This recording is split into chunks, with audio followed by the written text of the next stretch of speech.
முருக பக்தர்களே, வர்ற மே 31ஆம் தேதியை மட்டும் வாழ்க்கையில மிஸ் பண்ணிடாதீங்க.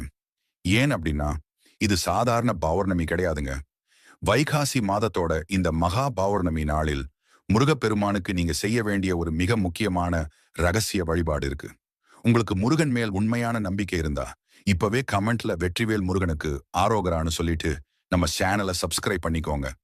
முருகனுக்கு உகந்த இந்த வைகாசி பௌர்ணமி நாளில் நாம இந்த வழிபாட்டை செஞ்சோம்னா, நம்மளுடைய தீராத கர்ம வினைகள் நீங்கி வாழ்க்கையில ஒரு பெரிய திருப்புமுனை ஏற்படும். வீட்டுல இருக்கிற பணத்தட்டுப்பாடு அடியோடு நீங்கிடும்.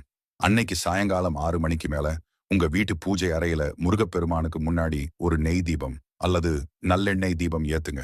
முருகனுக்கு ரொம்பவே பிடிச்ச சிவப்பு நிற மலர்களான செம்பருத்தி அல்லது அரளிப்பூ வச்சு அர்ச்சனை செய்யுங்க. உங்களால முடிஞ்சா பேரிச்சம்பழம் அல்லது உலர் திராட்சையை நெய்வேத்தியமா வைங்க. இல்லனா வெறும் காய்ச்சிய பால் மட்டும் வச்சா கூட போதும். விளக்கேற்றி வச்சுட்டு மனம்